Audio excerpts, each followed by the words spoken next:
o una mamá que está dando de lactar a su niño, ¿cómo clasificas a la respuesta inmunitaria en ese niño?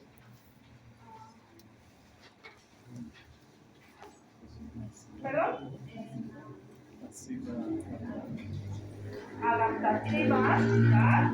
La primera clasificación, adaptativa. Después,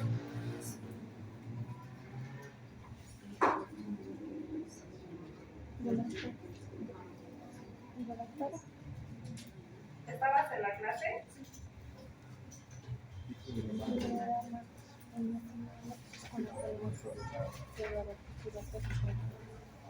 ¿Tú? ¿Qué pasa con el niño que está tomando leche materna?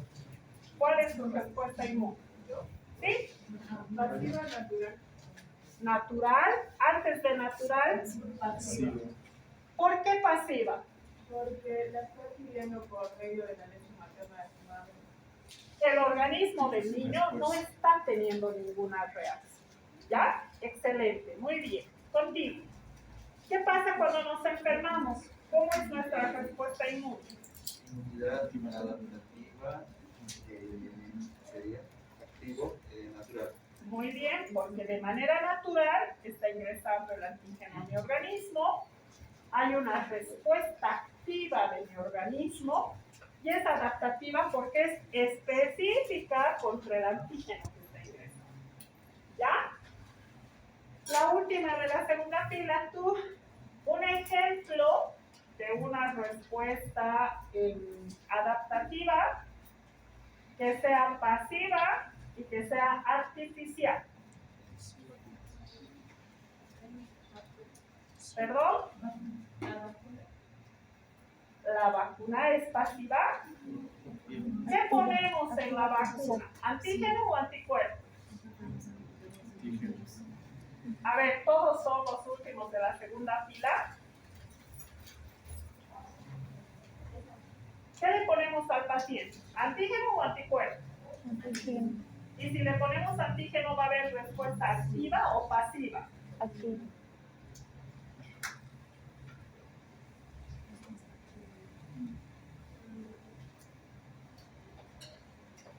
¿Qué es la vacuna? ¿Cómo la clasificamos? ¿Me podrías repetir la pregunta? Cuando te pones una vacuna, ¿cómo clasificas la respuesta de tu organismo? Como Primero, ¿innato o adaptativo? adaptativo. Adaptativo. Después, ¿pasivo o activo? Activo. Activo, porque estás poniendo un antígeno. Y ese antígeno, escúchame por favor, ese antígeno está generando una reacción en mi organismo, por eso es activo. Finalmente, ¿natural o artificial? Artificial. Artificial, porque no está ingresando por las fosas nasales, yo lo estoy poniendo en la vacuna, ¿ya? Entonces, ¿la vacuna qué es? Es adaptativo, es activo y es artificial, la vacuna. ¿Y qué le dije a su compañera? Le dije un ejemplo de adaptativo, pasivo y artificial. Entonces la vacuna no es, ¿ok? Un ejemplo tú, la de morado. La penúltima. Administración de suero. Muy bien. ¿Por qué? ¿Qué le estoy dando en este suero o antisuero o antídoto? Anticuerpos. ¿Ya? Entonces, si yo le estoy dando anticuerpos, el organismo no va a hacer nada. El organismo está pasivo. Y es artificial, ¿por qué? Porque yo he comprado, me han dado el antídoto, me he comprado un antisuero, ¿sí? O también he conseguido un plasma hiperinmune con anticuerpos contra el SARS-CoV-2. Ese es un ejemplo ideal para este tipo de respuesta. ¿Ok? ¿Qué otros antisueros tenemos? Ejemplos.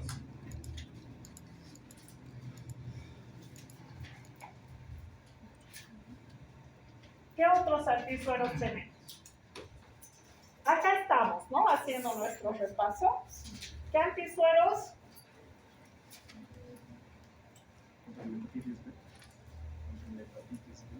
Antisuero contra la hepatitis B. ¿Otro? El plasma hiperinmune. Hay un antisuero contra la rabia, ¿ya? Es importante. A veces cuando las heridas de la rabia son muy graves, son en el rostro son múltiples, incluso se infiltra el antisuero, ¿ok?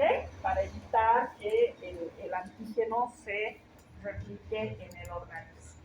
Bien, la respuesta innata.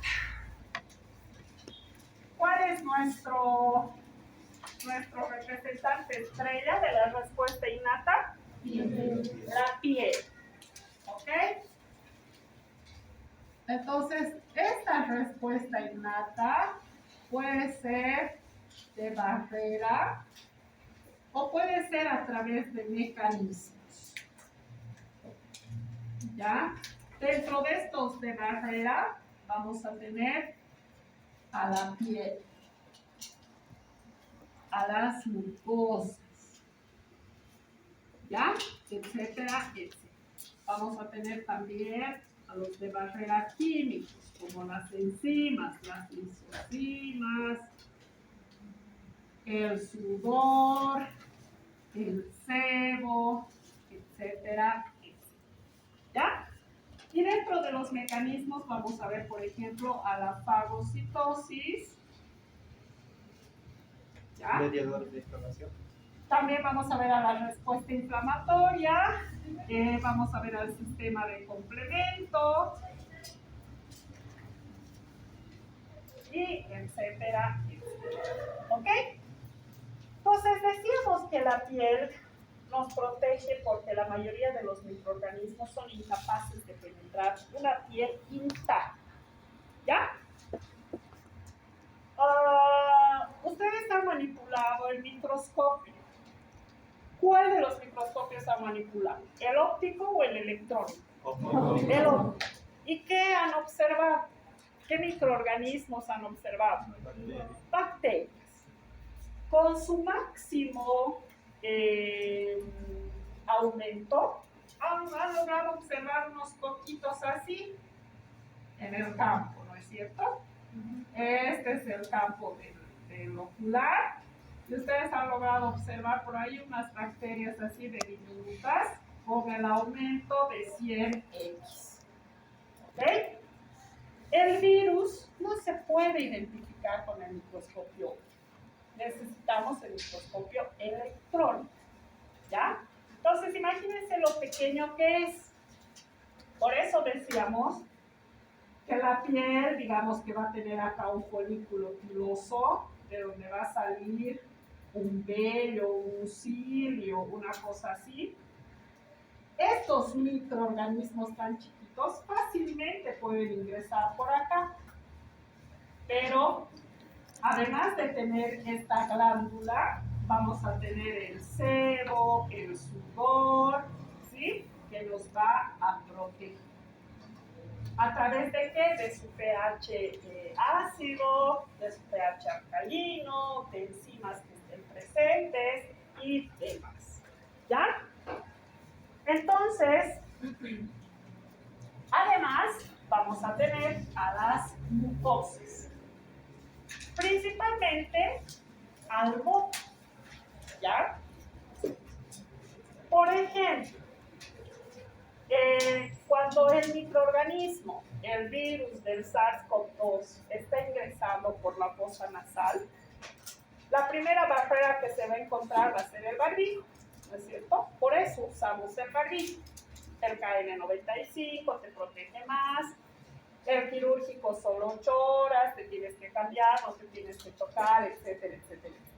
A estas alturas ya no tenemos una exigencia tan extrema. Por eso a ustedes les veo nomás que están sin barbijo, con el barbijo en el cuello, ¿no? Porque eso también ya es responsabilidad de cada uno. Antes que los estudiantes que me conocen de antes saben que no les permitía entrar sin barbijo, o no les permitía estar con barbijo de tela, o con el barbijo bajo la nariz, o en el cuello, ¿ok? Porque eso no te protege nada, ¿ya? Ingresa y con lo primero que se topa va a ser con el moco, ¿ya? En el moco, el microorganismo necesita adherirse a las células superficiales para poder ingresar, pero resulta que en nuestro moco vamos a tener inmunoglobulina A, ¿ya? ¿Qué es la inmunoglobulina A? ¿Qué es? Si yo digo IgA, ¿qué será? ¿Estás relacionado con la alergia? ¿Con la alergia? No.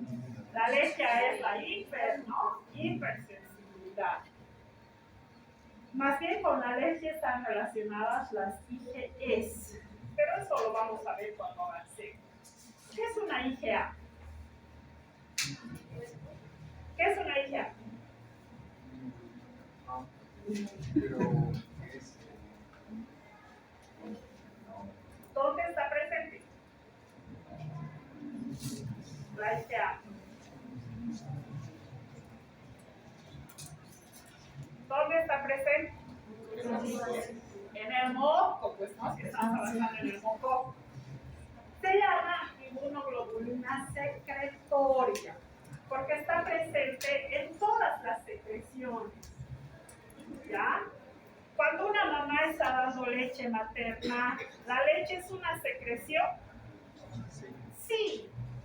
Las inmunoglobulinas que le pasamos al niño a través de la leche materna son IgAs, ¿ok? Las inmunoglobulinas que están presentes en nuestra superficie mucosa son IgAs, ¿ya? Por eso, en la época del COVID, ha habido algunos laboratorios que han sacado pruebas para determinación de IgA, y la muestra en el moco, no el hisopado nasofaríngeo, sino el moco, tratando de que sea una muestra más aceptable por la población, ¿no? Que no sea tan invasiva como el hisopado nasofaríngeo, porque el hisopado nasofaríngeo es horrible, ¿no? Yo que tomo la muestra casi todos los días, sé lo difícil que es porque el paciente te pone la mano, te patea, te empuja, llora, grita, etcétera, etcétera, pero tú tienes que ingresar hasta la cavidad nasofaríngea, ¿ya? Entonces, estas células, este moco, tiene inmunoglobulina A que lo va a atrapar al antígeno y no va a permitir que ingrese, ¿ok? Entonces, es una protección. ¿Okay? Es una respuesta inmune, ¿ya? También van a estar los fagocitos que actúan como una barrera fagocitando, ¿no? Vamos a ver ahorita el mecanismo mismo de la fagocitosis. Bien, además está el aparato gastrointestinal. ¿Qué vamos a tener en el aparato gastrointestinal? Por lo general, enzimas. ¿Ya? Enzimas hidrolíticas, enzimas proteolíticas, macrófagos activos, el pH del estómago, el pH ácido, ¿no? Va a ser una gran barrera para estos alimentos. Está además el aparato genitourinario. Que es también importante porque vamos a tener flora microbiana normal. ¿Qué flora microbiana? Ejemplo, en la vagina, los lactobacilos, ¿ya? Estos lactobacilos, de alguna manera, actúan como interferentes para evitar que haya el establecimiento de flora microbiana patógena en el aparato genitourinario. ¿Ok? A ver, les voy a hacer una pregunta. ¿Cómo se toma la muestra para un urocultivo? ¿Quién sabe? ¿Quién dice yo? ¿Cómo? ¿Ya? Según el protocolo, pero tiene que tener una asepsia no muy profunda ni la tiene que estar en un envase esterilizado. ¿Ya? Sí. Se llama orina de media micción. ¿Es esto? ¿Por qué? Primero orinas un poco y luego. El primer chorrito a la taza. ¿Sí? Luego te aguantas y recién al envase. ¿Ok? Al paciente, gracias. Al paciente le vamos a pedir que se hace o que no se hace los genitales. ¿Sí o no? Sí. ¿Por qué? Porque va a modificar la flora bacteriana de la zona. La flora bacteriana de la zona. Muy bien. Cuando tenemos, sí, Porque igual puede contaminar la muestra. contamina la muestra. ¿Con qué? Con a veces pasa con las mismas heces que quedan, pueden contaminar. O con restos de sangre, igual en el caso de las mujeres cuando van a hacer su natación. ¿Ya? O también con secreción vaginal. ¿Ok? Entonces, en laboratorio tenemos mucho problema con las muestras de orina. Y ya, es misión del bioquímico explicarle al paciente. Cuando viene al laboratorio y nos dice, coticen esta prueba o cómo me voy a hacer, nosotros le damos el frasquito estéril y le explicamos todo lo que tenemos que explicarle. Pero a veces el paciente ya viene con su muestra de orina al laboratorio. Y el que le tiene que explicar son ustedes. ¿Ya? Le vamos a pedir a la paciente o al paciente que se haga un aseo genital o que se duche, no sé, lo que habitualmente haga. ¿Ya? Y le vamos a pedir que tome la orina de media micción para evitar que crezcan estos lactobacilos de la secreción vaginal. ¿Ok?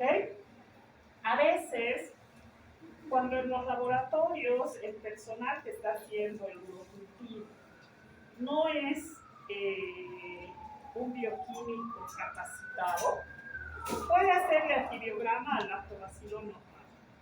¿Ya? ¿Por qué? Porque si el paciente no ha recolectado bien una muestra, va a crecer el lactobacilo. ¿Sí? Y va a estar enmascarando una infección urinaria o una ¿ok? Cuando nos llega al laboratorio el urocultivo, ¿en cuánto tiempo les vamos a entregar el resultado? Si es urgente, una niña que está muy adolorida y ustedes en la solicitud me ponen urgente, ¿en cuánto tiempo les vamos a entregar?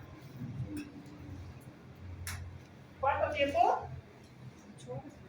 ¿Cuánto? Si me traes de la mañana, te entrego en la tarde. Y yo voy a renegar contra mi doctora favorita. Voy a decir, ¿qué le pasa? ¿No?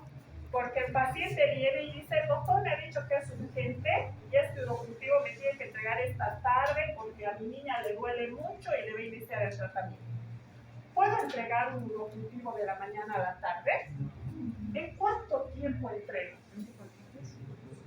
48 horas. Mínimo 48. ¿Cuánto tiempo es 48 horas? 2 días. ¿Por qué? A ver, dejen de jugar, chicos. ¿Por qué? Porque hoy me deja la muestra, siembro en mi agar, acuérdense de lo que han hecho el año pasado, y lo pongo a mi estufa y espero 24 horas a que desarrolle. Y la bacteria no va a crecer en 1 hora, chicos. Va a crecer en 24 horas. ¿Ya? Cuando me crezca, yo la voy a identificar, le voy a hacer el antibiograma. Voy a agarrar mi cajita Petri. ¿Quiere el antibiograma? La sensibilidad o resistencia a los diferentes antibióticos. Le voy a poner los disquitos de antibióticos y voy a volver a incubar 24 horas. Al día siguiente voy a leer, voy a medir los halos y diré es sensible a la amoxicilina, es sensible a la ceftriaxona, es resistente a las sulfas, etcétera, etcétera. ¿Ya? No se van a olvidar que un urocultivo va a demorar 48 días. Un cultivo de secreción faríngea hasta 3 días. ¿Ok? Un cultivo de hongos, 1 mes. ¿Ya? Cada 7 días nosotros les vamos a informar. ¿Hay desarrollo? ¿No hay desarrollo? ¿Hay crecimiento? ¿No hay crecimiento? ¿Ok? Son condiciones especiales. Entonces, cuando al laboratorio me viene y me dice, me tiene que entregar hoy, yo me enojo. Le hago el general de orina. El general de orina le puedo entregar de la mañana a la tarde. Ahí le diré, hay abundante cantidad de leucocitos, hay abundante cantidad de flora bacteriana y ustedes iniciarán el tratamiento. ¿Estamos? Bien. Cuando voy a pedir una secreción vaginal, el tercero, ¿le voy a pedir a mi paciente que se haga el aseo genital o no? Sí. Y si se hace el aseo, ¿de qué le voy a tomar la muestra? ¿Se dan cuenta, chicos? Hay mucha diferencia entre un urocultivo y una secreción vaginal. ¿Ya? Para la secreción vaginal yo tengo que decirle que venga como está, sin aseo. ¿Ok? A veces el paciente dice, tengo mucha secreción, me da vergüenza, se limpia, lo que sea. ¿Y qué le voy a tomar? ¿Ok? Entonces, si es secreción faríngea, no se puede cepillar los dientes, no puede desayunar, no puede comer nada. Porque si va a tragar algo, se lo va a meter. ¿Y qué le voy a tomar yo de muestra? ¿Ya? Si le voy a tomar solo saliva, en su saliva también tengo componentes que inhiben el crecimiento de la flora bacteriana. No me va a hacer. ¿Ok? Entonces esos detallitos ustedes los tienen que tener presente. ¿Ya? A veces tenemos que llamar al paciente al día siguiente y solicitar nueva muestra de orina. ¿Por qué? Porque en su orina solamente había células epiteliales de descamación. ¿Eso qué quiere decir? O me ha crecido lactobacillus. ¿Eso qué quiere decir? Que hay una contaminación con secreción vaginal. ¿Ya? Y el médico no entiende a veces, ¿no? Se olvida de la parte de microbiología. ¿Ok? Entonces, vamos a tener también esa protección a nivel del aparato genitourinario. A manera de resumen, tenemos este dibujito de acá, donde podemos ver que la piel intacta va a ser nuestra primera defensa como barrera mecánica. ¿Ok? Evidentemente la piel va a tener glándulas sebáceas, glándulas sudoríparas, va a tener cilias, ¿sí? Que estén por acá, folículos pilosos, pero también va a tener moco, va a tener sebo, va a tener glándulas sebáceas, sudor, que va a impedir el crecimiento de las bacterias. ¿Ya? El aparato gastrointestinal, vamos a tener la acidez, por ejemplo, del estómago, la flora normal a nivel del aparato genitourinario, ¿sí? En fin, pudiéndolo clasificar como barreras mecánicas y barreras químicas a todos estos componentes. ¿Ya?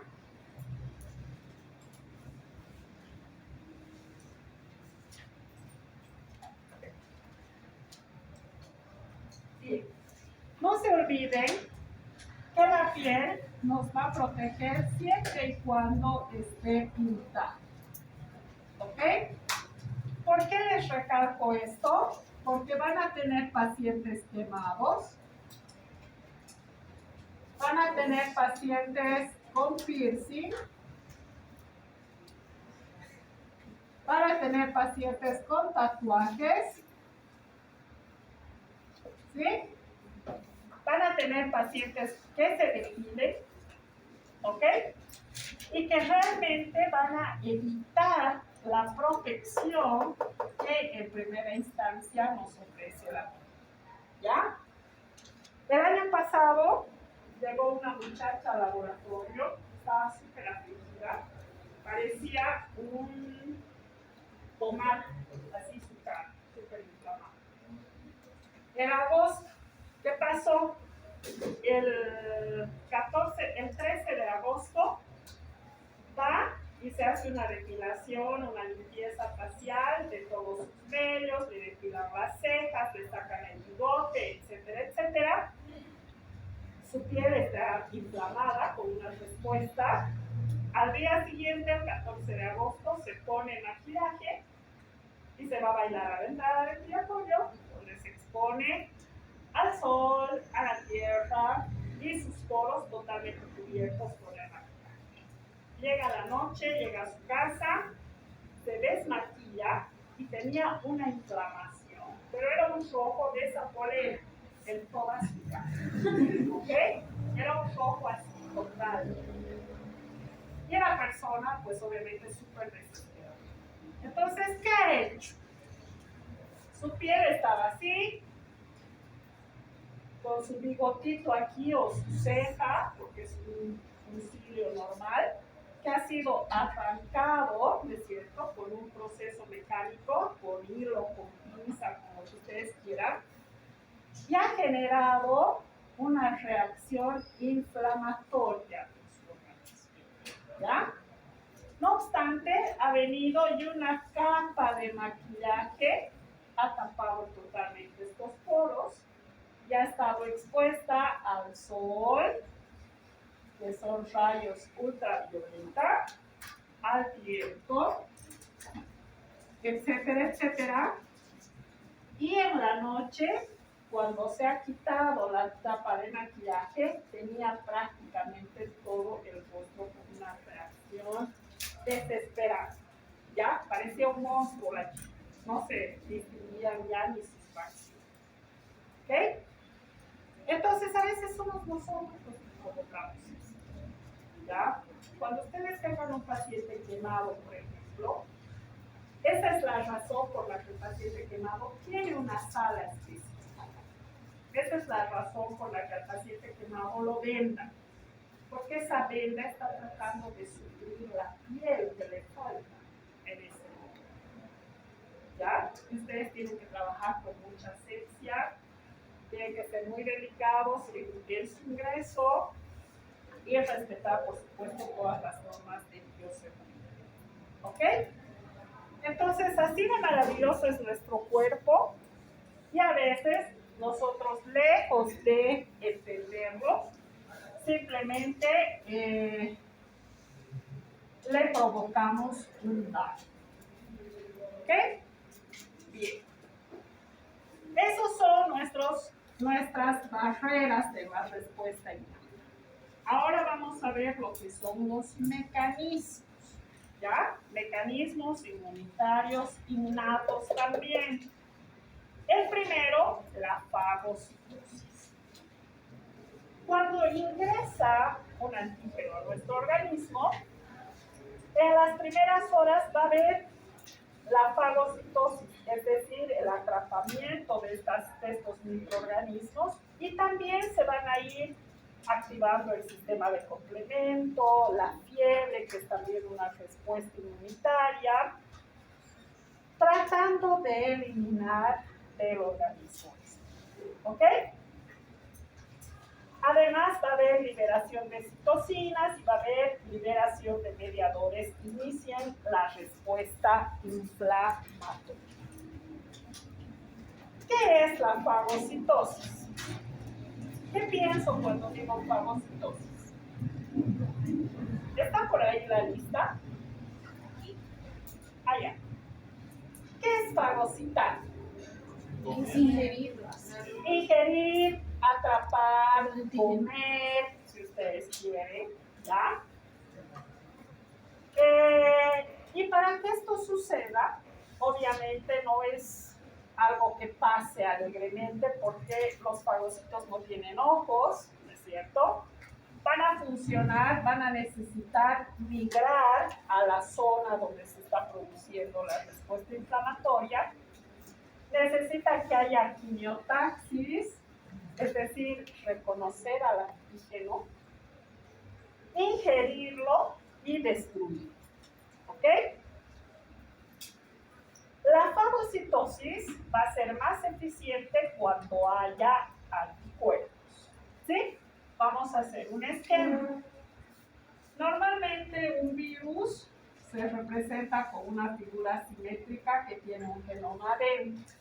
¿Ya? Este va a ser un virus. Si digo que es un virus, va a ser un antígeno. ¿Ok? Al fagocito lo vamos a dibujar por acá. Acá con su núcleo, ¿sí? Listo para fagocitar. Fagocitar. Si por ejemplo, en mi organismo, porque yo ya me he enfermado con COVID varias veces, que yo sepa clínicamente 2, de repente he estado en contacto más veces. Me he vacunado ya 4 veces. La primera dosis, la segunda dosis, he completado el esquema, primera dosis de refuerzo, segunda dosis de refuerzo, ¿sí?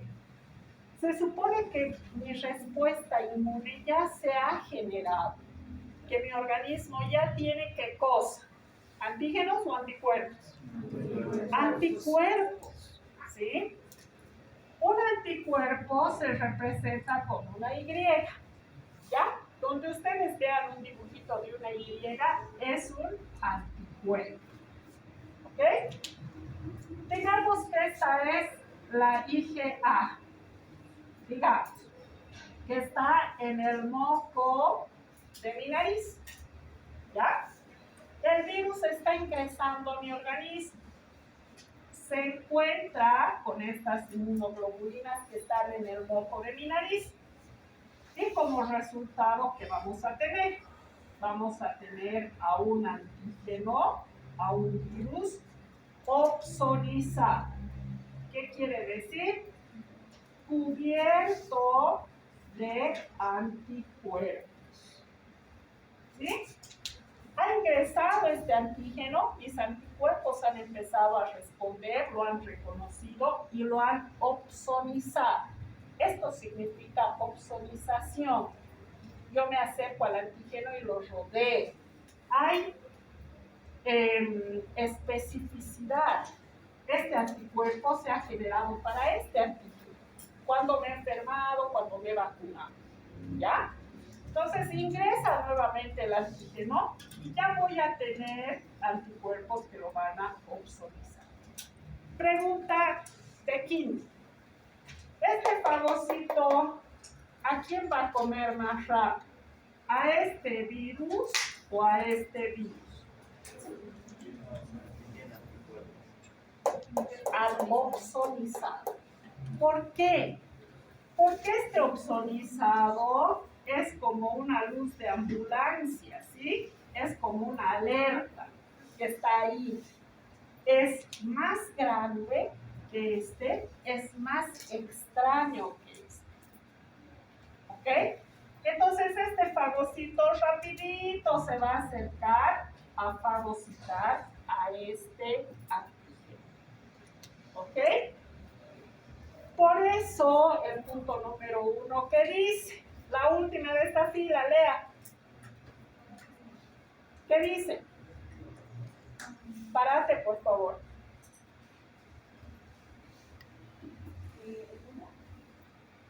¿Sí? ¿Dónde estamos? Fagocitosis es más eficiente para el cuerpo, obsolinas, que pueden asociarse a la pequeña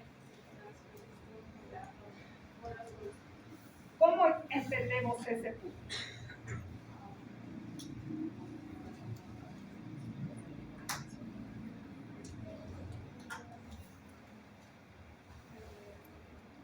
Por favor, no se duerman, ¿ya? Ya les he dicho 1000 veces que pueden ir al baño, lávense la cara, tomen agua, tráiganse café, no tengo problema. Pero no hagan bulla y no perjudiquen a sus compañeros. ¿Ya? El cuarto de la segunda fila.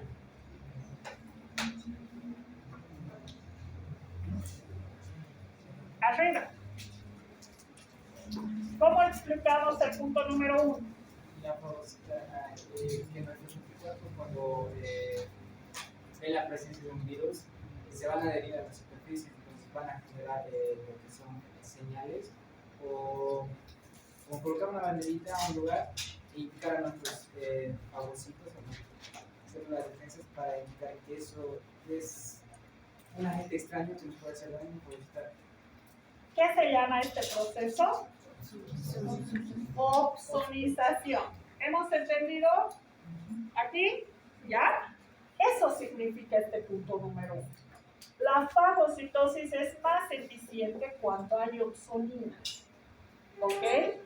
Por eso cuando me resfrió la primera vez estoy mal 7 días. Pasan 3 meses, me vuelvo a resfriar con el mismo virus, voy a estar mal unos 3 días. Pasan 3 meses, vuelvo a estar en contacto con ese virus, ya ni cuenta me da. En mi curso había gente que estornudaba, qué sé yo, pero yo estoy sana. ¿Por qué? Porque esos anticuerpos que se han generado van a facilitar esta fagocitosis. ¿Ok? ¿Por qué se ha muerto la gente con el COVID? Porque este antígeno era extraño. Ninguno de nuestros organismos había estado en contacto antes con él. ¿Sí? Ninguno. ¿Ya? ¿Tú tendrás anticuerpos contra el VPH? ¿Crees que tienes o no?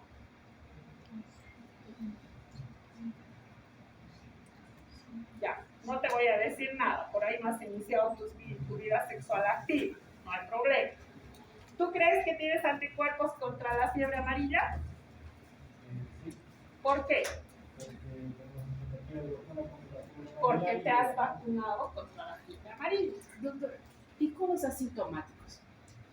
Igual. Sabemos que las aulas son más fuertes, obviamente. Igual, si tú eres asintomático, probablemente tu carga viral ha sido bajita y tu organismo está sano, no tienes otras enfermedades crónicas como la diabetes, la presión alta, la obesidad, no fumas, eres saludable, haces ejercicio, tienes buena cantidad de linfocitos, de glóbulos blancos en general. Entonces eso es suficiente. Eres asintomático, pero tu organismo ya ha iniciado una producción de anticuerpos. ¿Ya? Lo mismo pasa con las vacunas. Hay gente que se vacuna y como si le hubiera picado un mosquito. Pero hay gente que se vacuna y está 2 días en cama, tiene fiebre. Depende de cada organismo. ¿Ya? No quiere decir que el que no siente nada no esté generando anticuerpos. Todo lo contrario. Puede ser que tenga un organismo tan saludable que va a generar anticuerpos rapidito. ¿Ya? Ahora, con el COVID hemos tenido una experiencia no tan grata en laboratorio. ¿Por qué? Porque, por ejemplo, yo trabajo con ENDE. Entonces, todo el personal de ENDE viene a hacerse sus controles al laboratorio donde yo trabajo. Y cuando estábamos con la pandemia, a la gente le daban baja 15 días. Y tenían que, para reincorporarse a su trabajo, necesitaban una prueba negativa. ¿Sí? Es decir, que ya no tengan anticuerpos IgM, o porque no había todavía el antígeno nasal en esa época, en la primera ola. Entonces los pacientes preocupados porque querían volver a trabajar, venían al laboratorio y seguían positivos. Venían al laboratorio y seguían positivos. Pero estoy bien, ya no me duele nada, ya no tengo fiebre, nada. Pero todavía tus anticuerpos están elevados. Entonces, una semana más de baja, ¿no? Y los pacientes así, desesperados por ir a trabajar. Yo les decía, ¿por qué tanta desesperación? Y era por los bonos, ¿sí? Dice que en esta empresa, cuando están de baja, les pagan su salario mínimo. un salario normal. Pero cuando trabajan tienen el bono de té, el bono de no sé qué, el bono de no sé cuánto, que es lo que hace que cobren un poco más. ¿Ya? Eso por un lado. Luego se ha visto que a partir de los 3 meses más o menos, la curva de anticuerpos, que normalmente la IgG se queda así para toda la vida, en la mayoría de las enfermedades, ¿sí? Por eso, por ejemplo, contra las paperas, nos vacunamos una vez y no nos enfermamos más. O nos enfermamos una vez y no nos enfermamos más, porque nuestra IgG se mantiene elevada toda la vida. Resulta que con el COVID subía y a los 3 meses bajaba. Entonces, ¿qué ha hecho aquí el Ministerio de Salud, la OPS, la OMS? Ha sacado la segunda dosis del refuerzo, la primera dosis del refuerzo, etc. ¿Ya? Es una enfermedad que recién estamos conociendo. ¿Ok? En cambio, para las otras, sabemos que si nos hemos enfermado una vez o nos hemos vacunado una vez, estamos protegidos. Con el COVID no pasa eso. ¿Ok? Y ahí vino, a ver, ¿cada cuánto tiempo te vas a vacunar tu segunda dosis? Tienes que esperar a los 6 meses. ¿Por qué a los 6 meses? Porque probablemente tú estés todavía con una producción alta. Y si te vas a vacunar, te vas a enfermar. Vas a tener reacciones adversas feas. ¿Ya? Entonces, con el COVID, ahí vamos, conociendo la enfermedad. ¿Ya? Por eso salió la segunda dosis para el esquema completo. Por eso salió el primer refuerzo. Ahora estamos con el segundo refuerzo. ¿Ok? Pero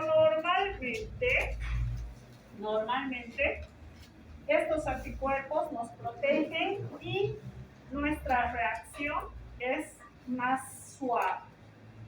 ¿Ok?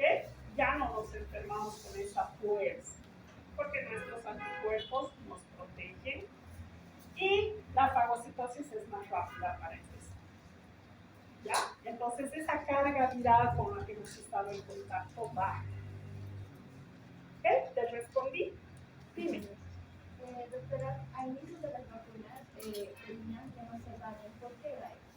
¿Que no se bañe? Ese era el argumento que era prohibido. También ha pasado mucho que cuando en la primera ola el paciente estaba con daño pulmonar, igual le pedían que no se bañe. ¿Ya? ¿Por qué? Normalmente se supone que cuando tu organismo reacciona, y lo siguiente que vamos a ver eso, un mecanismo de defensa es la fiebre. ¿Sí?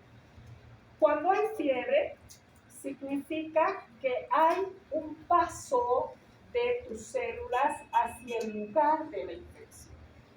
¿Ok? Entonces, es una respuesta benéfica. ¿Ya? Pero tampoco puedes dejar a tu paciente con fiebre 3 días, porque se te va a deshidratar y se va a morir. ¿Ok? Entonces, cuando, digamos, en el frío, ¿qué pasa con en invierno? ¿Qué pasa con los resfríos? La cantidad de resfríos se eleva. ¿Pero por qué? No porque haya más virus en el aire, la carga viral es la misma.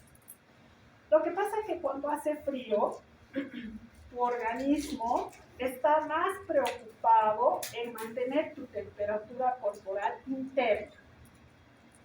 Entonces, no va a reaccionar tan fácilmente a una respuesta. ¿Ya? Cuando hace frío, las mucosas, por ejemplo, de las fosas nasales se resecan por el frío, justamente. Esa protección del moco de la IgA no está presente. Entonces, fácilmente puede ingresar a tu organismo el antígeno. ¿Ya? Entonces, estimo que tiene que ver con eso, con la reacción de la fiebre, de las mucosas, ¿ok? Tiene que ver con eso. Pero después, no tendría por qué haber una contraindicación directa. ¿Ya? Lo que pasa es que hemos pasado por una situación grave porque ha sido una enfermedad desconocida totalmente. ¿Sí? Entonces no sabíamos ni qué darles, visitantes antibióticos, no dan antivirales, ni siquiera habían, ¿no? Se han ido después descubriendo que había problemas, por ejemplo, de coagulación, pero eso ya se ha descubierto cuando ya la gente se estaba muriendo por problemas hemofágicos, ¿sí? Entonces ahí se ha visto que si le das un anticoagulante, lo ayudas, ¿no? Pero ¿qué pasa? En medio de esos tratamientos, ha habido gente que se ha quedado con el azúcar elevada, digamos. ¿Por qué? Porque los corticoides, que son antiinflamatorios muy fuertes, muy potentes, tienen como efecto adverso subirte el azúcar. Entonces, además de que tu paciente estaba con COVID, diabético, ¿no? Aparte de ponerle su medicación, insulina, para bajarle el azúcar. Entonces, ha sido una época dura, ¿ya? Pero eso sucede con todas las enfermedades nuevas. La viruela del mono igual. Hemos temido que pase lo peor, por suerte medio que se ha contenido. Probablemente por estas mismas barreras que usamos, ¿no? El lavado de manos, el uso del barbijo, etc. ¿Ya? Bien. Entonces, hemos entendido por demás el punto número 1. Si hay ozonización, la fagocitosis es mucho mejor. Más rápido, más fácil, etc. 2. Los granulocitos. ¿Cuáles son los granulocitos? ¿Qué es un granulocito?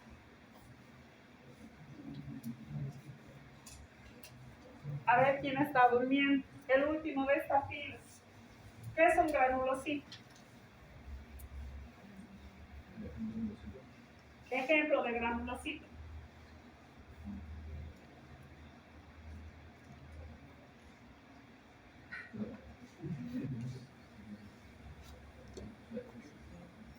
¿Tú? Granulocito. ¿Qué granulocito conoces? Ninguno. ¿Tú qué granulocito conoces? Los basófilos y los mantocitos. Ya, el basófilo es un granulocito. ¿Qué significa granulocito? Que tiene granos. Es una célula. Vean pues la pizarra, chicos. Sí. Si es granulocito, contiene granos. ¿Qué tienen en la sangre ustedes? Serie roja, serie blanca, plaquetas, ¿sí? Todo eso es de su paquete globular. ¿Quiénes componen la serie roja? Eritrocitos o glóbulos rojos. ¿Quiénes componen la serie blanca? Los glóbulos blancos. ¿Cuántos tipos de glóbulos blancos tenemos? ¿Cuáles son? Basófilos, Basófilos. ¿Por qué se acuerdan de los basófilos ustedes? Basófilos, ¿qué más? Neutrófilos. Eosinófilos. ¿Cuál más posible? Eso es de la... Al basófilo no lo ves en sangre periférica. Tu respuesta buena de basófilas se fue con el mastocito. ¿Qué más? ¿Cuáles son los leucocitos? Los leucocitos son Los glóbulos blancos o leucocitos. Basófilos, neutrófilos, eosinófilos, ¿qué más? ¿Es algo que empieza con él? Linfocitos. Ay, chicos, ¿qué hacen? Linfocitos. Linfocitos. ¿Qué más? Linfocitos. ¿Han visto un hemograma ustedes en su vida? En bioquímica espero que les pida. Ya vi, ¿por qué no lee? Los monocitos. ¿Ya? Estos, los neutrófilos, les estoy explicando. Neutrófilos, basófilos y eosinófilos se llaman granulocitos. ¿Por qué? Porque tienen gránulos en su interior. Yo voy a dibujar acá un neutrófilo, también llamado segmentado, ¿sí? Polisegmentado porque tiene muchos núcleos acá. Y resulta que tiene gránulos acá, en su interior. El eosinófilo lo mismo. El eosinófilo tiene como dos lentecitos, ¿no? Y tiene gránulos en su interior. El basófilo lo mismo, tiene gránulos. Entonces, ¿qué pasa con estos granulocitos? Estos gránulos tienen lisosima, enzimas citrolíticas, proteínas catiónicas, defensinas, etcétera, etcétera. ¿Ok? Para eso, para degranularse cuando hay una respuesta inflamatoria, tienen esos gránulos. No es porque a Dios se le ocurrió. ¿Ok? Es una defensa que tenemos. ¿Ya? Eso dice acá, los granulocitos tienen. ¿Por qué decir o cuándo decimos que una persona tiene las defensas bajas?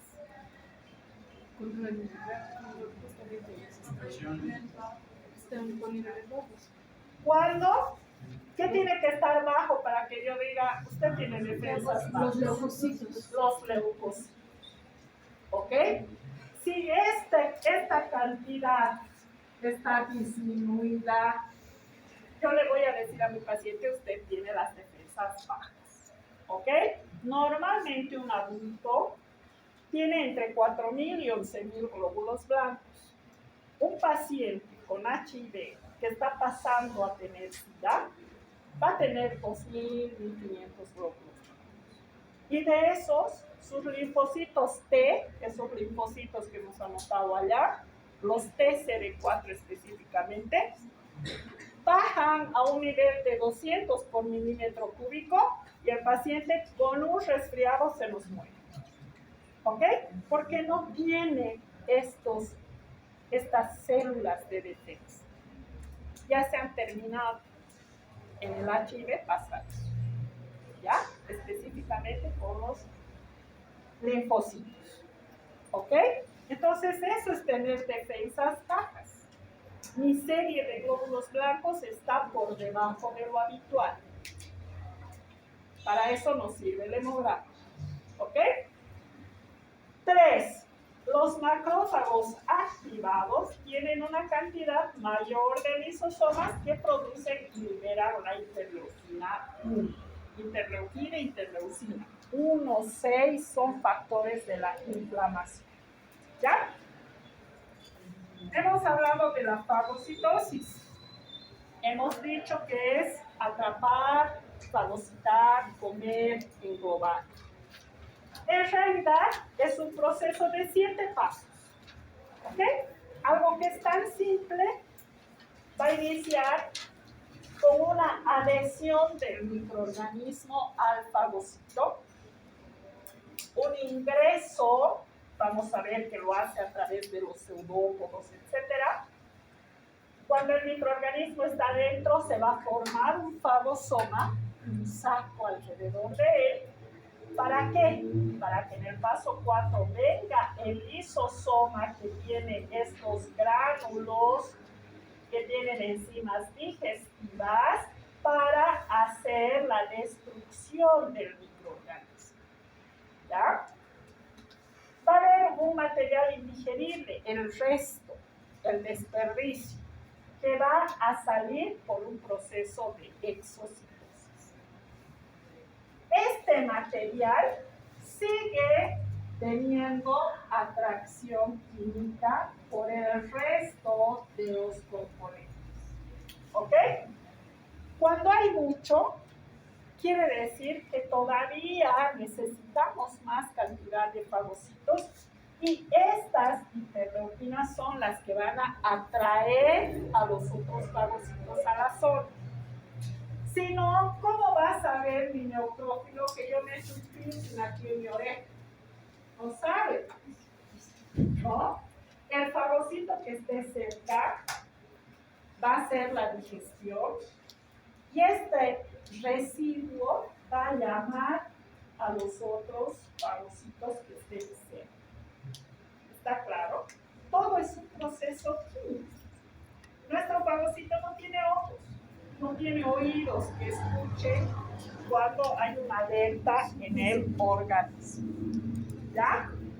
Entonces, estos son los pasos. Quimiotaxis y adherencia del microbio al fagocito. Ingestión del microbio, formación del fagosoma, fusión del lisosoma primario con el fagosoma, ingestión del microorganismo, formación del cuerpo residual y exocitosis del contenido del cuerpo residual. ¿Ya? Esos son los pasos.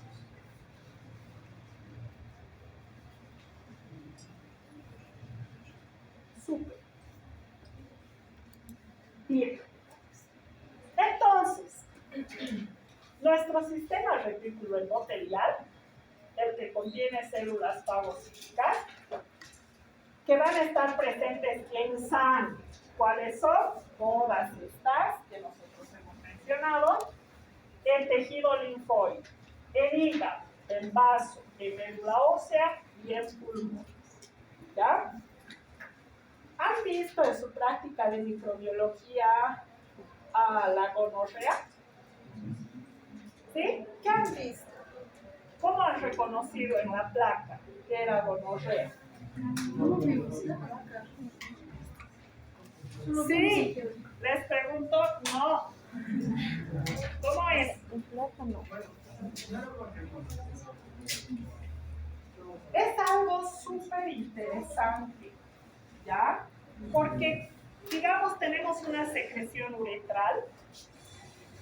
A la secreción uretral, ¿qué tinción le vamos a hacer? A ver, micro 1, ¿quiénes han pasado micro 1? Todos. Si no, no estarían acá. ¿Qué le hacemos a la secreción uretral o a la secreción vaginal? ¿Qué tinción?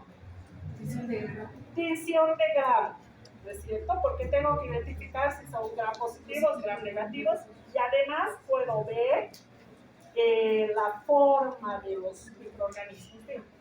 Ya. ¿Ya es hora? Ya. Solo se los voy a dibujar, ¿ya? Tengo una secreción uretral y observo un segmentado, así con sus núcleos. Y la característica de la gonorrea es que voy a observar los cocos dentro,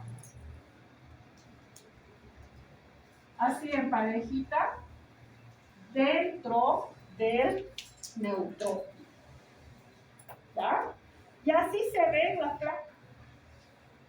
Ustedes van a lograr ver el segmentado y dentro del segmentado no están sus gránulos, están las bacterias, que son cocos, gram positivos, catalasa positivos, etcétera, etcétera, que ustedes le van a hacer la identificación.